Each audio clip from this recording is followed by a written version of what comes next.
The close reading strategy I'm going to be talking about today is annotations. So I'm going to be talking about what annotations are, how to use them while close reading, and I'm going to show you an example of using them. But before we talk about annotations, we need to talk about metacognition first. So metacognition, by definition, is thinking about your thinking, trying to be aware of the thoughts you are having. So, because your brain is a brain, you are always thinking, there's always thoughts coming to it, but we're not always conscious of those thoughts. But when you use metacognition, you're actively trying to be aware of those thoughts and trying to notice the thoughts you are having. And you're also trying to focus those thoughts on the task at hand. So when you're close reading and you're using metacognition, you're trying to focus all of your thinking onto what you're reading so you can better understand it. So when you're thinking about your thinking, you are actively fighting off what's called auto reading. So auto reading is when you are reading, but you're not understanding what you're reading. And I think we've all been there. Like if you've ever read a text and you've read the words on the paper, but you haven't really like absorbed the information, can't even remember what you read, that is called auto reading. So when you are thinking about your thinking, you're actively trying to fight off auto reading and you're trying to actually comprehend what you're reading about. So now back to annotations. So what are annotations? They are notes that you make while close reading. So if you're reading a text online, they're notes that you type in the margins, or if you're reading on paper, you can obviously handwrite them in the margins. So why do annotations help with close reading?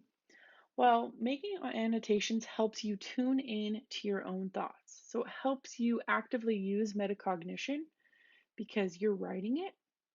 And so it makes you focus even more. And it can also help you track your own thinking.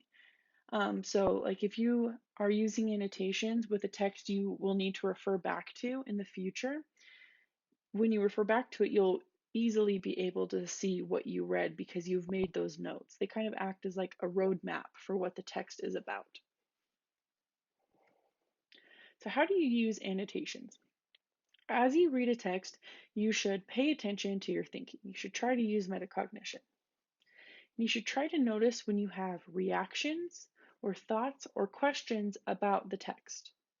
So you try to notice those using metacognition. And then you record those reactions, thoughts, or questions in the margin of your paper, or you type them or you write them. And then if you're making annotations and you've noticed that you haven't made an annotation for 3+ paragraphs, you're probably auto reading. And so that's a sign that you should reread and make more annotations. So it can also be helpful for picking up when you're auto reading if you notice you haven't made an annotation in a while.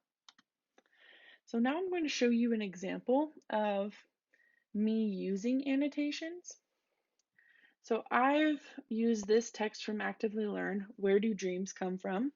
And I'll just show you a few examples of some annotations. You can see that in the margins here, I've made some notes. I made those annotations. And when I was reading, I tried to really key into my thoughts about it.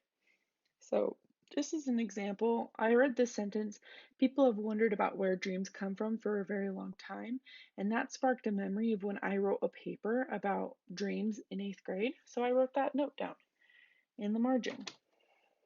And then later on, like down here, the text says the computer is not completely switched off. It talks about when we're sleeping, our brains aren't really off. And so I had a question. Is there ever a point where our brains are switched off, like when we enter deep sleep or if we're put under anesthesia? So I had that question pop into my head, so I recorded those thoughts in the margins. And so really, I just tried to key into my thoughts that I had as I was reading, and whenever I had a thought or a question, I recorded it in the margins. So now when I go back, I can see what I was thinking, and I can remember what the text is about a little bit easier. So that's how you use annotations, and I hope you try it out. Thanks.